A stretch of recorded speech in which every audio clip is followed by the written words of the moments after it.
ఈ సభాధ్యక్షులు రామకృష్ణ గారికి, వేదిక మీద ఉన్నటువంటి పెద్దలందరూ మరియు ఈ కార్యక్రమం వీక్షించినటువంటి మహిళలు పురుషులందరికీ ముందుగా ధన్యవాదాలు తెలియజేస్తా ఉన్నాను. ఈరోజు భారతదేశం మరి కొంతమందిని మాత్రమే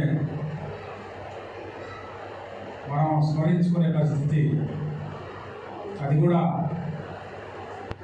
వామపక్ష భావాలు కలిగినటువంటి లౌకికవాదంగా ఉన్నటువంటి వారుగా నిజంగా భారతదేశానికి స్వతంత్రం రావాలని, భారతదేశంలో స్వేచ్ఛ, స్వతంత్రం, సౌభ్రాతృత్వం, అందరికీ మంచి పరిపాలన, దోపిడీ రహిత సామ్రాజ్యం అది పోయి మంచి రాజ్యాన్ని నిర్మించుకోవాలని చెప్పి పోరాటం చేసినటువంటి వారిలో మరి మనం ఈరోజు స్మరించుకుంటున్నటువంటి ఉత్తమ్ సింగ్ గారు, ఇందాక మనం చెప్పినటువంటి పెద్దలు చెప్పినటువంటి విషయాల్లో భగత్ సింగ్ కానీ, సుఖదేవ్ కానీ, ఇలాంటి మన రాష్ట్రానికి వచ్చేసి అల్లూరు సీతారామరాజు కావచ్చు, తెలంగాణలో కొమరం భీమ్ కావచ్చు, ఇది పోరాటం ఆ రోజు స్వతంత్రం కోసం పోరాటం చేసినటువంటి వారిలో మరి ముఖ్యమైనటువంటి వాడుగా ఈరోజు మనం వారి గురించి చెప్పుకుంటా ఉన్నాం. ఏ ఆశయం కోసమైతే బ్రిటిష్ పరిపాలన ఇక్కడ నుంచి వెళ్ళిపోవాలి, మా దేశానికి మేమే స్వతంత్రం తెచ్చుకొని మంచి పరిపాలనని ఏర్పాటు చేసుకోవాలని చెప్పి ఏదైతే మనం ఆశించామో, ఆశించినటువంటి ఫలితం మరి ఆ రోజు స్వతంత్రం వచ్చి ఈరోజు 75 సంవత్సరాలు దాటిపోతున్నప్పటికీ కూడా అది మనం మన దేశానికి వచ్చిందా అని చెప్పి ఈరోజు కూడా మనం కొసరేసుకోవాల్సినటువంటి పరిస్థితి మనం చూస్తూ ఉన్నాం. ఆ రోజు ఎవరైతే తెల్లదొరలు పోయి నల్లదొరలు పరిపాలన మార్పిడి కోసం మార్పిడి జరిగిందే కానీ మరి ఇక్కడ ఉన్నటువంటి ప్రజలకి, పేద ప్రజలు ఎవరైతే ఉన్నారో, బడుగు బలహీన వర్గాలకు సంబంధించినటువంటి ఈ దేశానికి సంబంధించినటువంటి వనరులు కానీ అన్ని సమాన హక్కులు కల్పించాలి, సమానమైనటువంటి వాటా రావాలని చెప్పి ఏదైతే మనం పోరాటం చేశామో అది ఈరోజు కూడా రానటువంటి పరిస్థితి మనం చూస్తూ ఉన్నాం. ఆ రోజు మార్పిడి జరిగిన తర్వాత ప్రజాస్వామ్యంలో మరి ఆ రోజు డాక్టర్ బిఆర్ అంబేద్కర్ గారు రాసినటువంటి రాజ్యాంగాన్ని తూచా తప్పకుండా అమలు చేసి అందరికీ సమానమైనటువంటి ఫలాలు, భూమిలో వాటా కావచ్చు, పరిశ్రమల్లో వాటా కావచ్చు, రాజకీయంలో వాటా కావచ్చు, ప్రతి ఒక్కళ్ళకి సమానమైనటువంటి వాటా దక్కాలి అని చెప్పి ఏదైతే మనం కోరుకున్నామో అది ఈరోజు కూడా నెరవేరినటువంటి పరిస్థితి మనం చూస్తూ ఉన్నాం.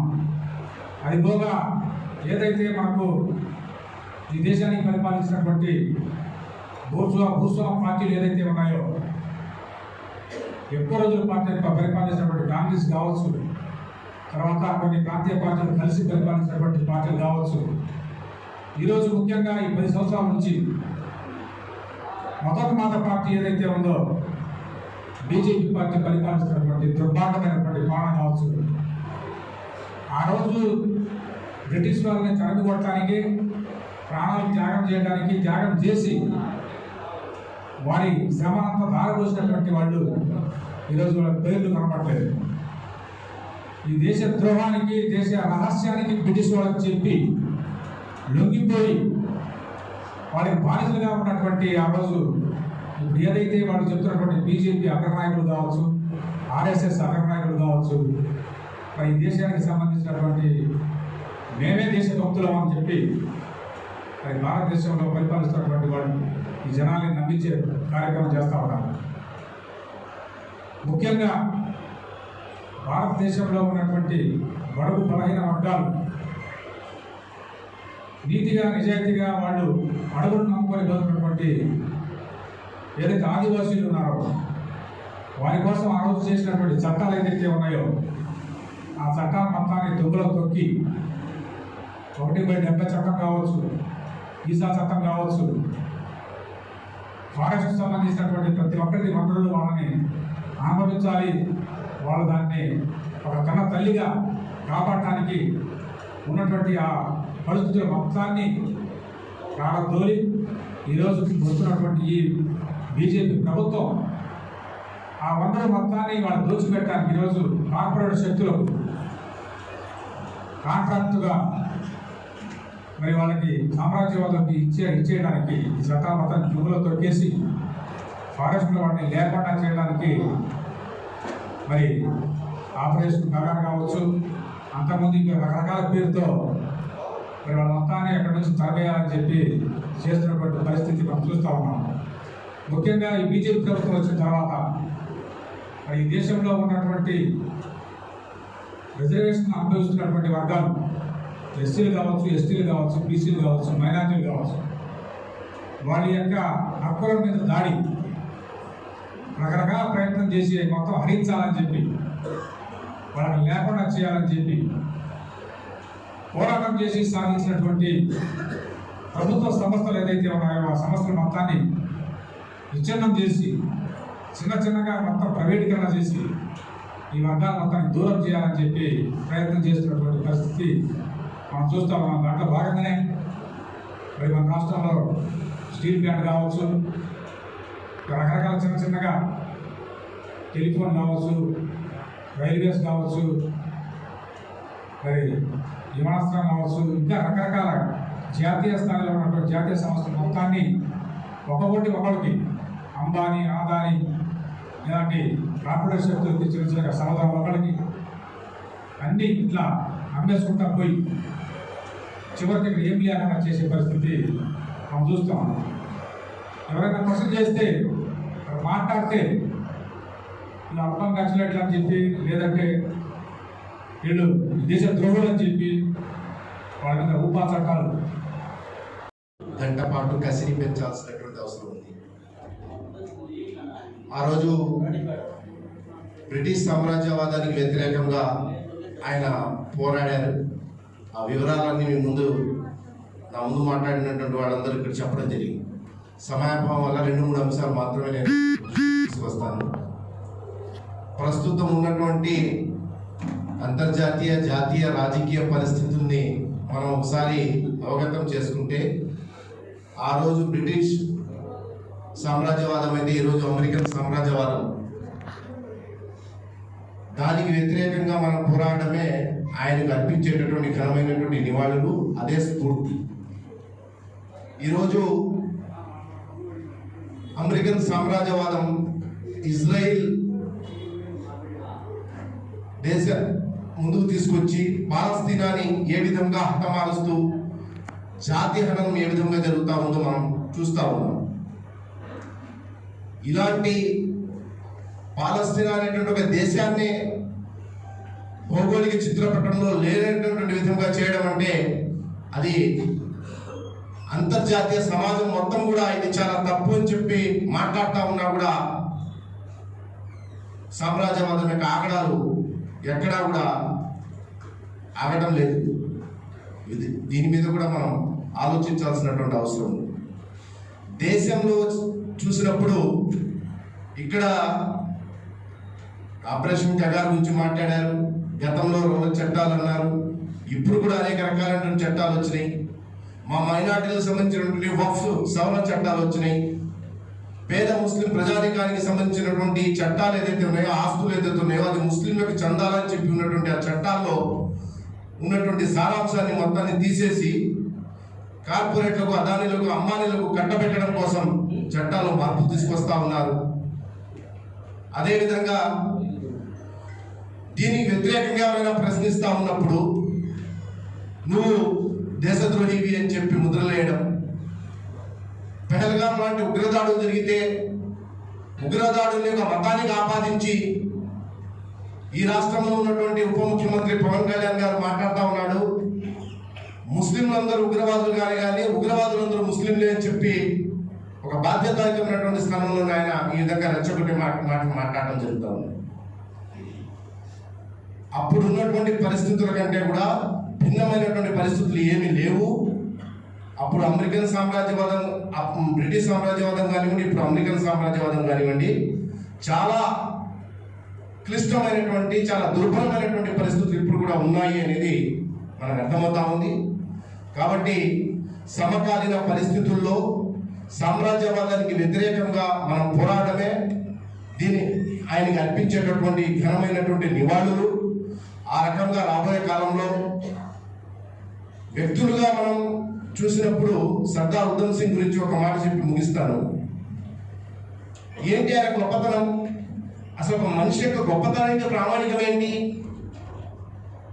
ఒక మనిషి యొక్క గొప్పతనానికి ప్రామాణికం ఒక వ్యక్తి కేవలం అతని యొక్క గుణగణాలని బట్టి కాదు, అతను అనుసరించినటువంటి సైద్ధాంతిక మార్గం, సమకాలీన పరిస్థితుల్లో దాని యొక్క ప్రాసంగికతను బట్టి ఆ వ్యక్తి యొక్క గొప్పతనాన్ని మనం అంచనా వేయాలి.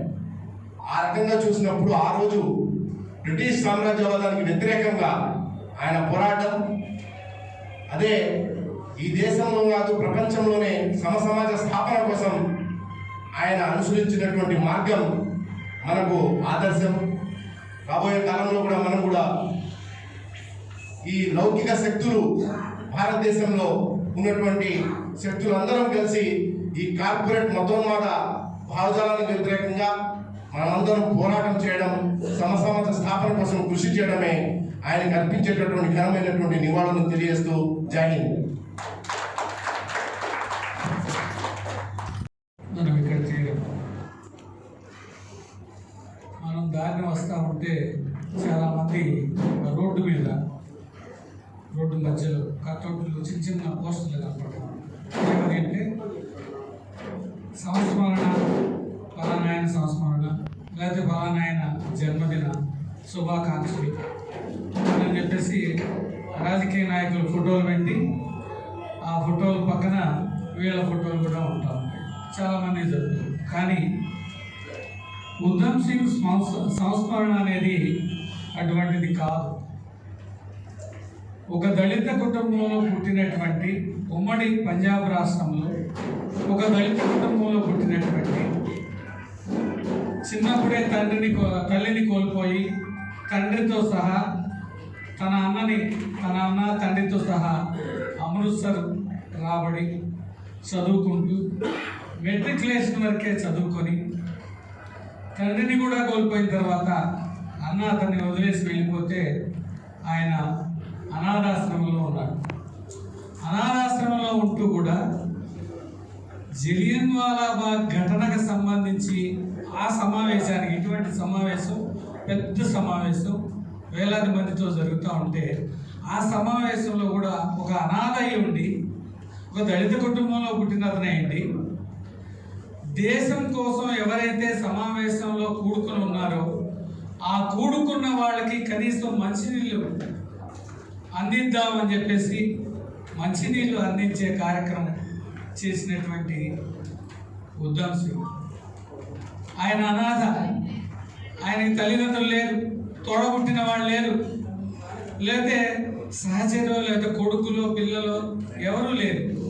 కానీ ఈ దేశం కోసం, ఈ దేశంలో ఉండే పేద ప్రజల్ని ఎంతగా ప్రేమించాడంటే ఈ ప్రజల కోసం తాను చనిపోవటానికి కూడా సిద్ధమే, ఉరికంబాన్ని ఎక్కడానికి కూడా సిద్ధమే అని తన ప్రవర్తన యావత్తు, తన జీవితాన్ని యావత్తు భారతదేశ స్వాతంత్రం కోసమే త్యాగం చేసినటువంటి వ్యక్తి. మనం సహజంగా ఒక డాక్టర్ ఉన్నాడంటే ఆయన దళితుడే, లాయర్ ఉన్నాడంటే ఆయన లాయరే కానీ దళితుడు అని చెప్పేసి ఇట్లా చూసే క్రమంలో ఆనాడు 1919 ఆ ప్రాంతంలో కేవలం మెట్రికులేషన్ వరకు చదువుకున్నటువంటి ఒక దళిత కుటుంబ నేపథ్యం నుంచి వచ్చినటువంటి వ్యక్తి తనకెవరూ లేకపోయినా కానీ తాను దేశ ప్రజల కోసం, దేశం కోసం ప్రాణాలు ఇవ్వటానికి సిద్ధపడ్డాడు అని అంటే ఆయన యొక్క త్యాగ నిరతి ఏంటో మనం అర్థం చేసుకోవచ్చు. మరి ముఖ్యంగా భారతదేశంలో స్వేచ్ఛ స్వాతంత్రాల కోసం పోరాటం జరిగింది, లేదా స్వాతంత్ర పోరాటం జరిగింది. ఈ స్వాతంత్ర పోరాటంలో ఆయుధాలు పట్టుకొని పోరాటం చేసేవాళ్ళు, ఆయుధాలు లేకుండా పోరాటం చేసేవాళ్ళు, ఇట్లా తటస్థులు, రైటిస్టులు, లెఫ్టిస్టులు చాలామంది ఈ దేశం కోసం పనిచేశారు.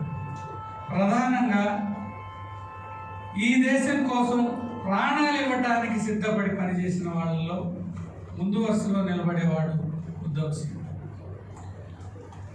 దేశానికి స్వాతంత్రం వచ్చి దాదాపు 75 ఏళ్ళైంది.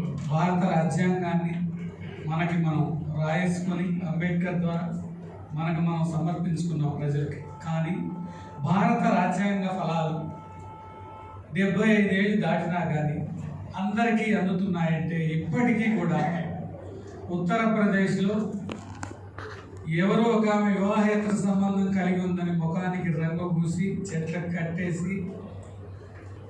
కట్టేసి ఆమెకి చెప్పులు దండేసి శిక్షిస్తూ ఉన్నారు. ఎవరంటే గ్రామస్తులు. ఈ కుల వ్యవస్థ, నిచ్చెన మెట్ల కుల వ్యవస్థని సృష్టించినటువంటి వాళ్ళు.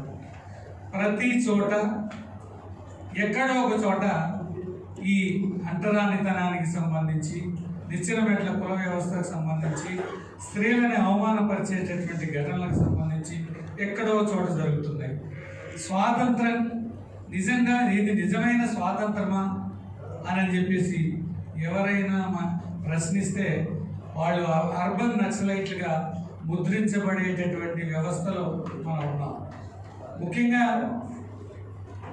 ప్రధానంగా ఇప్పుడు ఏ నేపథ్యంలో ఉన్నాం మనం? ఉమ్మడి పరిపాలన అనేది భారతదేశంలో కానీ ఈ రాష్ట్రంలో కానీ కొనసాగుతూ ఉంది. ఈ కొనసాగే క్రమంలో ఈ దేశంలో ఇప్పుడు ప్రజాస్వామికమైనటువంటి హక్కుల్లో ఈ దేశం ఎన్నో స్థానంలో ఉంది. పౌరునికి సరైన హక్కులు కల్పించడంలో అనంటే 210 దేశాల్లో మనది 135వ స్థానంలో ఉంది. 135వ స్థానంలో భారతదేశంలోని పౌర హక్కులు అనేవి ఉన్నాయి. అంటే ఎంత దీనస్థితిలో మనం ఉన్నాము. ఇంత దీనస్థితిలో ఉన్నప్పుడు ప్రజలుగా, ప్రజాస్వామికవాదులుగా, బుద్ధిజీవులుగా మనం ఎట్లా స్పందించాలి? ఒక రౌలత్ చట్టాన్ని ఒకదాన్ని బ్రిటిష్ వాడు తీసుకుని వస్తే ఆ రౌలత్ చట్టం ఏం చెప్తుంది అని అంటే, ఈ హాల్లోకి వచ్చి ఒక వ్యక్తిని పట్టుకొని అరెస్ట్ చేయొచ్చు, ఈయనని పోలీసు నిర్బంధంలో పెట్టుకోవచ్చు, ఈయనని కోర్టుకు పెట్టకుండా రోజుల తరబడి ఉంచుకోవచ్చు, ఈయనని బెయిల్ రాకుండా సుమారు 2 సంవత్సరాలు బంధించవచ్చు. ఈ 2 సంవత్సరాల్లో విచారణకి వస్తే ఆయననే త్వరగా విచారణ జరిపించి మళ్ళీ ఆ జైలు శిక్షని పొడిగించే ఏర్పాటు చేసుకోవచ్చు. ఇంత దుర్మార్గమైన చట్టం ఆ రోజు బ్రిటిష్ వాళ్ళు తీసుకొచ్చారు. ఇది రౌలట్ చట్టం. ఈ రౌలట్ చట్టాన్ని ఎందుకు తీసుకొచ్చారు బ్రిటిష్ వాళ్ళు అని అంటే, 2వ ప్రపంచ యుద్ధం జరుగుతూ ఉంది. జరిగేటప్పుడు వాళ్ళు ఆ ప్రపంచ యుద్ధంలో మునిగి తేలుతున్నారు బ్రిటిష్ వాళ్ళు. అటువంటప్పుడు ఈ దేశంలో స్వాతంత్ర పోరాటం అని చెప్పేసి ఏంది ఈ గొడవలు జరగనీయకుండా ఉండాలంటే ఒక నిరంకుశమైనటువంటి చట్టాన్ని తీసుకురావాలని చెప్పి ఒక కమిటీని వేశారు. ఆ కమిటీకి ఎవరు అధ్యక్షత అంటే రౌలత్ అనే అతను.